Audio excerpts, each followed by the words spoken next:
Have you ever wondered why some men, even the most confident and self-assured, suddenly begin to unravel when they encounter a woman who embodies the dark feminine?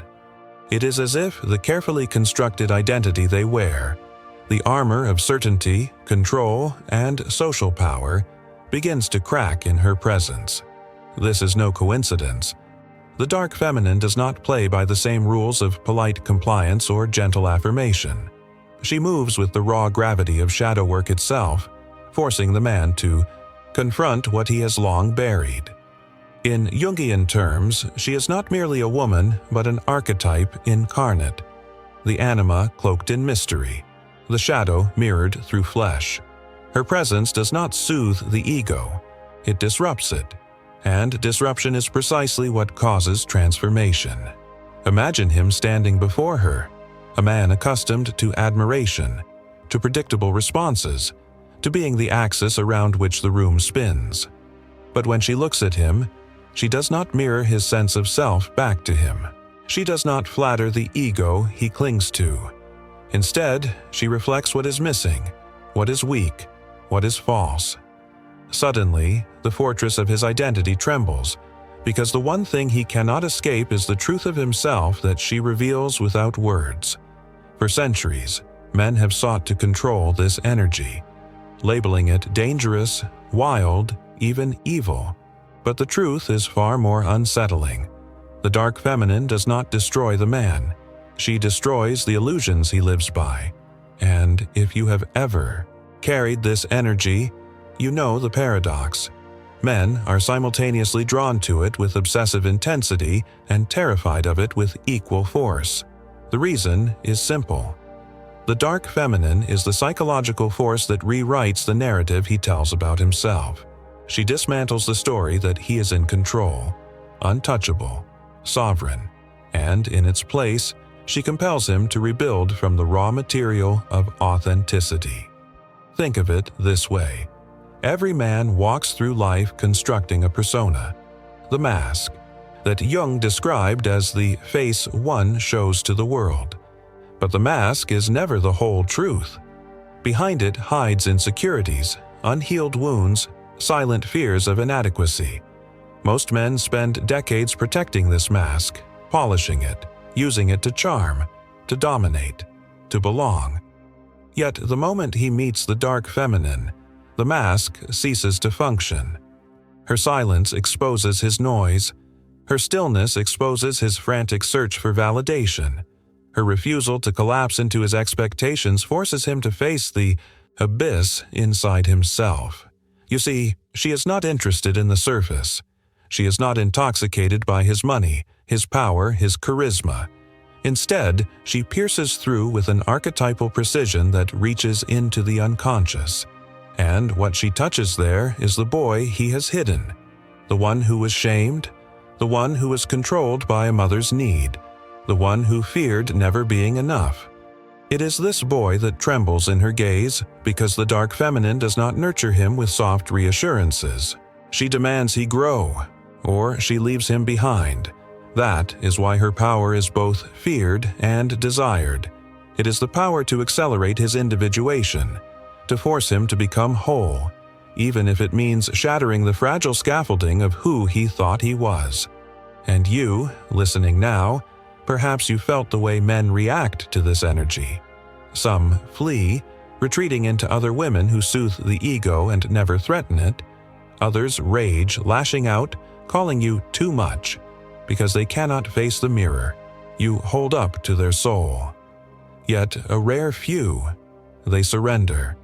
They recognize in the dark feminine not a threat, but an initiation. These men allow themselves to be rewritten, to let the fire of her presence burn away the lies. Such men may not always survive the process unchanged, but they emerge truer, stronger, less dependent on illusions. The Stoics, too, understood this principle. Seneca wrote that fire tests gold and adversity tests men. The dark feminine is that fire.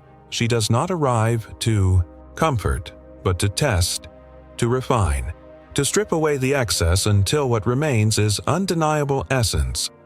Marcus Aurelius would say, Look well into yourself. There is a source of strength which will always spring up if you look there. What men often fail to realize is that the dark feminine is the one who pushes them into that internal well, even when they resist. So when you see a man's identity shake before you, remember this. It is not because you are destructive, but because you are archetypal. You are not the chaos he fears, but the mirror of his chaos. You are not the threat he names, but the revelation he resists. The dark feminine rewrites him not with words, but with the undeniable force of presence. And once touched by that, he can never return to who he was before. He does not always realize it at first. To him, it may feel like fascination, obsession, even intoxication. The dark feminine draws him not with sweetness but with gravity, the kind that cannot be reasoned with. He feels the pull like a tide against his soul, and at first he mistakes it for desire alone. But desire is only the surface. Beneath it lies something more profound, the collapse of his certainty. She makes him question his own narrative. He begins to notice that the lines he once drew so confidently blur in her presence. He is no longer entirely sure where his strength ends and his weakness begins. And that is the first rewriting, the recognition that the identity he crafted was never as solid as he believed. This is the moment Jung would call the confrontation with shadow. For the man, it appears as unease, restlessness, sometimes even defensiveness. He feels exposed, though she has not spoken a word of accusation. Her very being becomes an X-ray to his unconscious. The more he tries to assert himself, the more he notices the cracks in his own foundation. A woman aligned with her dark feminine knows this, even if not in theory. She knows it in instinct. She understands that silence, restraint, or even a simple refusal to perform the role he demands are enough to unravel his certainty. And here lies the paradox.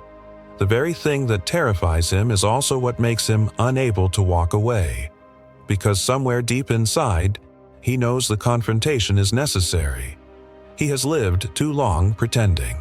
He has built a fortress around the child within, believing himself untouchable.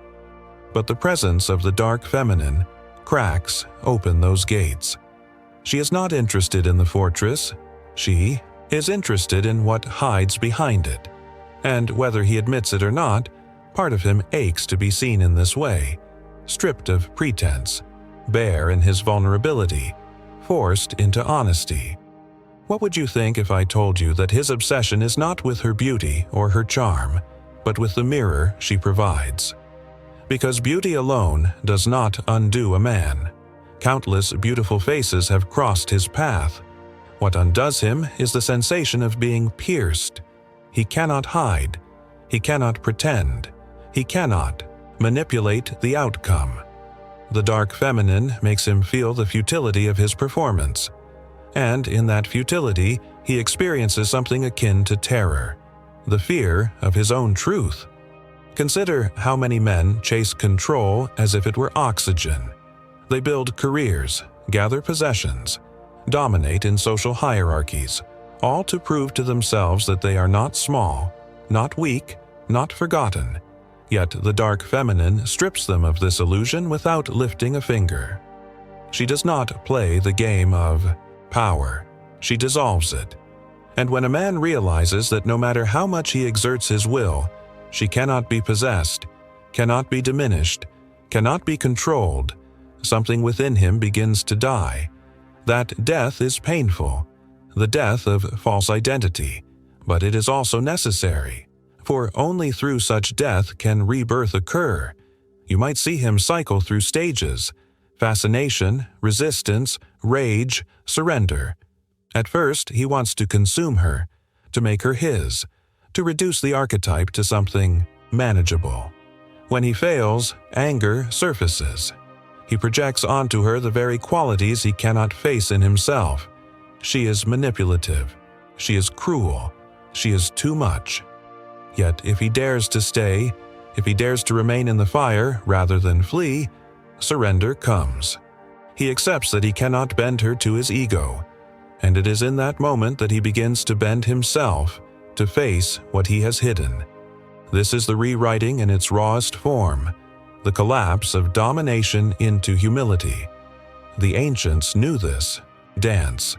In myth, men encountered goddesses not only as muses but as destroyers. The Greeks told of Persephone, Hecate, the dark faces of Artemis. These figures terrified and enthralled precisely because they forced men into awareness of mortality and limitation. To face them was to face the truth, that man is not sovereign without shadow, that his strength without vulnerability is brittle, that his mask without soul is meaningless.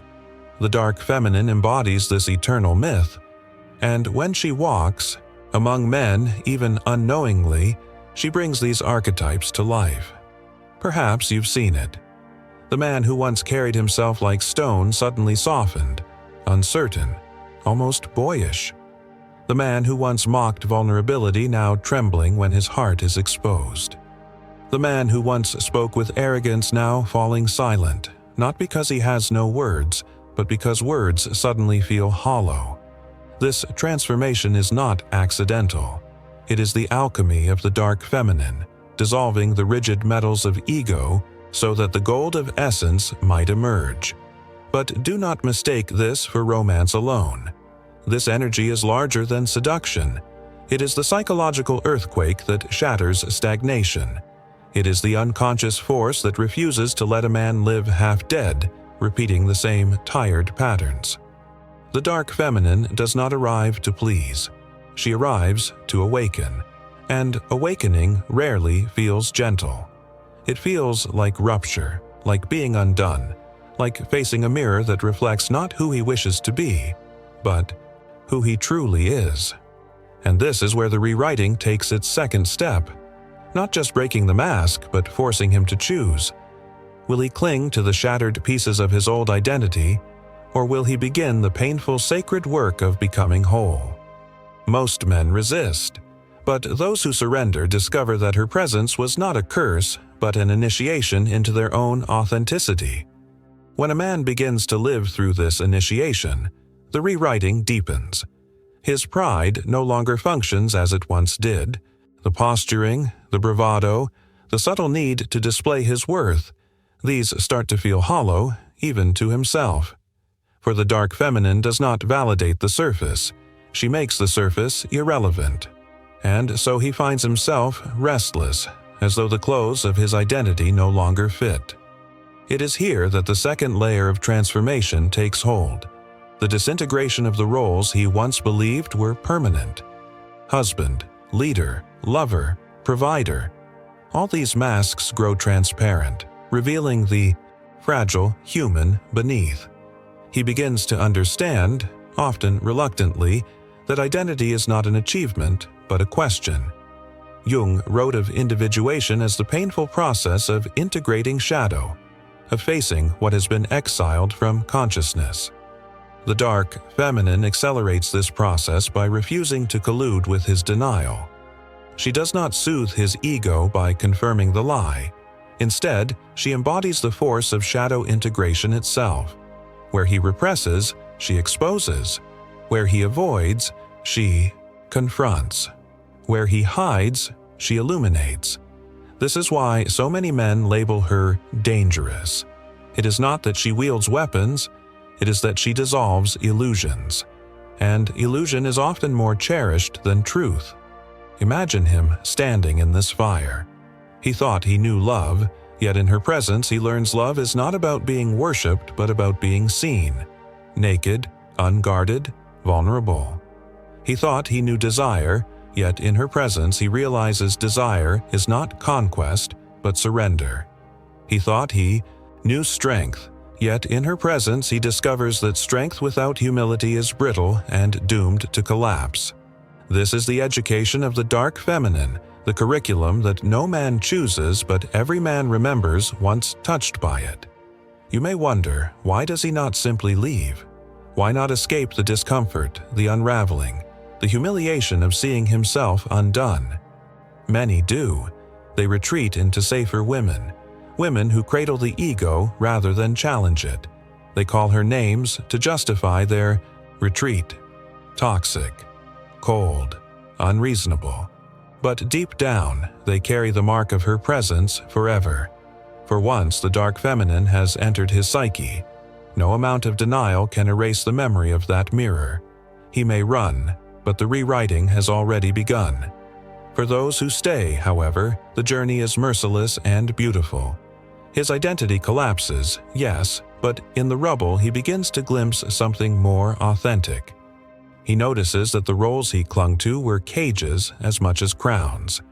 He discovers that to be whole, he must stop proving and start being. He begins to sense that love, when stripped of domination and ego, is not weakness but the highest form of strength. This is the paradox of the dark feminine. She wounds to heal. She unsettles to awaken. She destroys to recreate. Seneca once wrote, "Difficulties strengthen the mind, as labor strengthens the body." The dark feminine is such a difficulty, but one of the psyche. She does not hand him strength. She forces him to forge it. She does not soothe his wounds. She insists he look at them. She does not inflate his sense of self. She cuts it open, demanding that the self expand beyond the ego's tiny boundaries. This is not cruelty. It is initiation, the ancient rite every man secretly longs for but dreads to endure. Have you noticed how his language changes under her influence? Once filled with certainties, now laced with questions. Once obsessed with proving himself, now restless with the desire to understand himself. He may resist, he may collapse, but he cannot return to the innocence of unawareness. She has awakened something that will not sleep again. The rewriting continues, line by line, until his story begins to shift. And yet, this transformation is not guaranteed. Some men break under the weight of the mirror, retreating into bitterness or arrogance, using anger as a shield against the truth they refuse to face. They call her destructive because they fear their own destruction. They name her dark because they cannot admit the darkness is theirs. This, too, is part of the pattern. Projection, the defense mechanism that keeps them blind. Jung warned that what we refuse to face in ourselves, we inevitably see in others. And so, the man who cannot bear his own shadow will call the dark feminine monstrous. But she is not. She is simply unwilling to carry his denial. The rewriting, then, is not an act of violence, but an act of liberation, if he allows it. For once the old story collapses, once the masks are shattered, he has a chance to write again. Not as the boy performing strength, not as the man intoxicated by domination, but as the human being stripped to essence. It is here, if he dares, that he learns the greatest truth, that to be whole is not to be untouchable, but to be profoundly touched. The dark feminine knows this, and she is patient. She does not need to chase, to explain, to convince. Her presence alone is the catalyst. She can walk away, and still her imprint lingers, reshaping him in absence as much as in presence. For once the rewriting begins, there is no going back. The only path is forward, into authenticity or into denial, and the choice is his. By now, the man who has endured her gravity begins to notice something terrifying and exhilarating. He is no longer the same man who first looked into her eyes. His words do not taste the same on his tongue. His ambitions no longer burn with the same certainty. The things he once thought defined him, the status, the possessions, the external affirmations, seem strangely weightless. And this is the third rewriting, perhaps the most painful, the collapse of meaning that once structured his world. The dark feminine does not allow him to live on autopilot. Where others would let him continue his performance, she interrupts. In her presence, his achievements look small, his victories shallow, his control fragile. She strips life of its disguises. Suddenly, he sees that what he fought for, what he defended, What he thought gave him identity was often nothing more than distraction. This collapse into existential awareness shakes him, because it is the first time he is confronted with the void, the recognition that life demands more than playing roles. She has dragged him, willingly or not, into the realm of soul. Jung called this confrontation the nigredo, the blackening, the stage of alchemy where the old dissolves into darkness so that something new may be born. Men resist this because it feels like annihilation. They cling desperately to their old structures, the scaffolding of pride, the architecture of ego. Yet the dark feminine, by her very nature, accelerates this alchemy. She becomes the black sun, dissolving illusions until only essence remains. And essence is not always easy to face. It is raw, unpolished, untamed. He may lash out during this stage because what he feels is grief, the grief of losing the man he once was. Few men understand that. Transformation always carries grief. To be rewritten means to bury the old identity, and mourning this death is inevitable. But where grief could turn into despair, the dark feminine offers something subtler, the silent invitation to rebuild. She does not hand him a script, nor does she rescue him from the discomfort. Instead, she holds her ground. Her refusal to collapse into his fear forces him to wrestle with it himself. This is how his psyche expands. This is how he learns to breathe inside the void. What would you think if I told you that this void is not his destruction, but his beginning? That the nothingness he fears is actually the soil of authenticity? For only when the false dies can the true self emerge. He is forced to ask questions that terrify him. Who am I without the mask? What do I want when no one is watching? What remains of me when all performance is stripped away? These questions do not flatter him. They haunt him. And yet, in their haunting lies his liberation.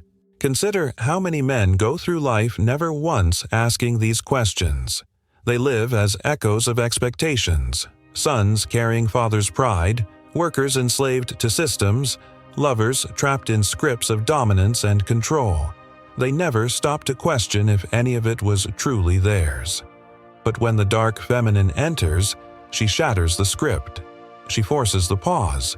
She becomes the silence between the notes, and in that silence he must confront whether the song he has been playing is even his own. And this confrontation is not merely psychological. It is physical, visceral. He may lose sleep. His chest may tighten. His body may shake as if purging a poison. Because this is not an intellectual exercise. It is the body remembering all the times he betrayed himself to maintain the mask. The trauma he buried surfaces. The wounds he denied bleed again. The false narratives collapse. This is the rewriting at its most ruthless, and yet also its most sacred. For in the breaking, the soul, finally, has space to breathe. The Stoics would call this memento mori, the remembrance of mortality, the stripping away of illusions until only what matters remains. Marcus Aurelius reminded himself daily that everything external fades: reputation, wealth, beauty, even life itself. The dark feminine embodies this same philosophy, though not in words, but in presence. She confronts him with mortality of identity, with the impermanence of ego. She whispers without speaking, "This too shall pass, even the man you think you are." And when he surrenders to this truth, something unexpected happens. He discovers a strength that does not come from control, but from release. He realizes that power is not domination, but authenticity. He begins to see that love is not a mask to wear, but a force to live. And though he may stumble, though he may resist, the rewriting has carved something permanent into his soul. The recognition that he cannot return to ignorance. He has seen too much of himself. He has been forced into a depth he once denied, and no man who has faced his own shadow ever emerges the same. As the rewriting moves deeper, The man discovers that the final illusions to collapse are not about his achievements or his pride, but about his relationships themselves. He begins to realize that his connection to others was often built on need, performance, or projection rather than truth. The dark feminine, by standing as she is, unapologetic, unyielding, unwilling to play the false roles he depended on, forces him to confront how much of his love was control disguised as care. This is the fourth rewriting, the undoing of the way he loves. At first, he resists this recognition. He clings to the belief that love must be a transaction, that devotion must come as reward for dominance, that intimacy must be built on the stability of roles. Yet in her presence, these scripts falter. She refuses to flatter his insecurities, refuses to mother his wounded boy, refuses to be defined by his demands. And so he feels abandoned. But the truth is, he is not abandoned by her. He is abandoned by his own illusions. She shows him that what he called love was often possession, that what he called protection was often control, that what he called partnership was often performance. You might see him trembling in this stage, caught between rage and reverence. Rage because the dark feminine strips him of entitlement. Reverence because her refusal to collapse reveals a purity he cannot deny. She embodies love as an ungovernable force, not something he can hold in his hands, but something he must open his soul to receive. And this terrifies him. To love without control, without guarantee, without performance. It feels like standing naked in a storm. But it is also the only way to taste the real thing. Jung warned that projection is the root of suffering in love. A man who has not faced his shadow will project his anima onto a woman, demanding she carry what he refuses to integrate. But the dark feminine refuses this burden. She does not carry his unlived life. She returns it to him. In doing so, she forces him to recognize that love is not about finding someone to complete him, but about becoming complete within himself. Only then can he meet another as whole. This recognition is devastating to the ego, but liberating to the soul. Have you noticed how men often describe such women as unforgettable? They may leave, they may accuse, they may even try to erase, but they cannot. Because what they encountered was not merely a woman, it was the reflection of their own unconscious. She became the portal through which they glimpsed themselves, and once glimpsed, the image cannot be unseen. This is why he obsesses, why he dreams of her years later, why he measures every love after her and finds it lacking. It is not her body he misses, it is the mirror of truth she held. This rewriting of love extends beyond romance. He begins to see his friendships differently, noticing which are built on truth and which on performance. He begins to see his family ties differently, recognizing where obligation has silenced authenticity. He begins to see his connection to the world differently, realizing that most of his relationships were not with people, but with masks. And now, stripped of illusion, he is forced to ask, who can I be with if I refuse to wear a mask myself? This question alone can change the trajectory of a man's life. The Stoics would remind him here that love is not about possession but alignment with nature. Epictetus taught that we cannot control others, only our own will. The dark feminine embodies this lesson, not in abstraction but in the raw reality of her presence. She cannot be controlled, she cannot be bent. To love her, he must abandon possession and step into acceptance. This is the hardest lesson of all, that love is not what fills the ego, but what dismantles it. And when he accepts this, something miraculous happens. His love transforms from hunger to offering. He no longer seeks to consume, he seeks to honor. He no longer grasps at permanence, he reveres impermanence. He no longer demands that she shrink so he can feel large. He expands himself to meet her as she is. This is love beyond possession, a love that does not weaken him, but makes him sovereign within himself. And it is precisely because of the dark feminine that he learns this. She has rewritten the very foundation of how he connects, turning hunger into wholeness, turning control into reverence, turning fear into freedom. But this rewriting is not gentle. It costs him dearly. He must release the boy within who begged for a mother's love in every woman he touched. He must bury the tyrant within who demanded obedience to mask his fear of abandonment. He must stand naked before his own heart, stripped of excuses, stripped of projection, stripped of control. Only then does he learn that love is not what he takes, but what he becomes. And so, the man, who survives this fourth rewriting, walks differently. His eyes carry humility. His voice softens. His touch no longer clings, it honors. He may stumble, he may falter, but he can never again love the way he once did. The dark feminine has marked him, and his heart has been rewritten. The final rewriting comes not in the collapse of his pride or the breaking of his roles, but in the silence that follows. After the storm, after the fire, after the grief of losing who he thought he was, the man begins to discover a strange and unfamiliar peace. The dark feminine has led him through shadow, through rage, through obsession, through the death of false love. And now he stands, raw and stripped, facing the quiet truth of himself. This is the fifth rewriting, the birth of sovereignty. No longer does he grasp at masks to protect his fragility. No longer does he demand validation from the world or from her. What was once dependency is now detachment. Not the cold detachment of bitterness, but the luminous detachment of freedom. He begins to see that his worth was never in her approval, nor in anyone's gaze, but in his own alignment with truth. And this shift rewires not only his identity, but his entire existence.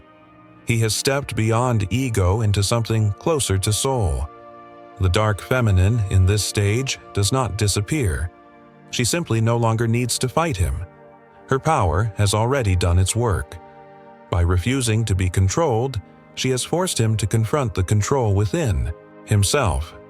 By refusing to soothe his illusions, she has made him abandon illusion altogether. By refusing to collapse into his demands, she has shown him that strength is not domination, but self-possession. In this way, she is both destroyer and midwife, destroying the false man, birthing the true. And here, in this new sovereignty, the man finds himself quieter. He no longer needs to prove. His love becomes spacious, his presence steady. The obsession that once drove him mad is replaced by reverence. He understands now that the dark feminine was never an enemy, but an archetypal force leading him to individuation. She was the catalyst for his rebirth, not into perfection, but into authenticity. Jung would say he has touched the self, that central unifying archetype that integrates shadow and light. The Stoics would say he has touched virtue, living in accordance with truth, unshaken by the whims of fortune. In either language, the meaning is the same. He has become whole and no longer needs to feed on illusions to feel alive.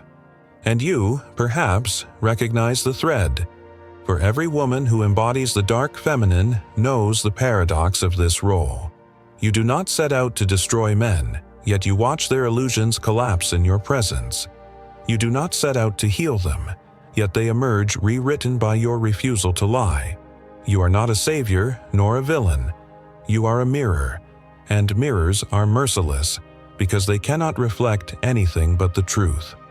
The men who run from you are running from themselves.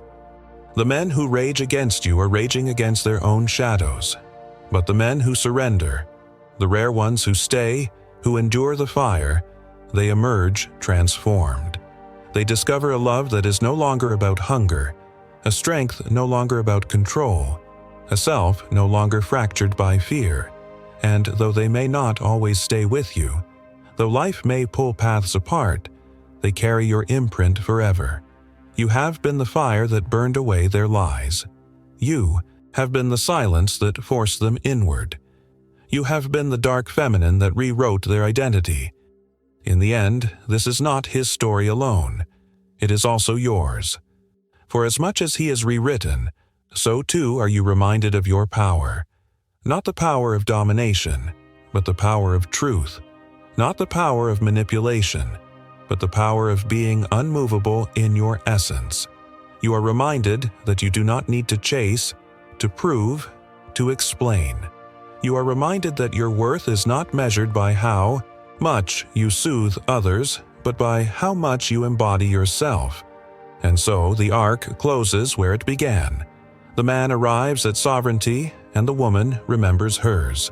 He no longer seeks to possess, and she no longer feels the need to convince. Both are free, because the rewriting has served its purpose.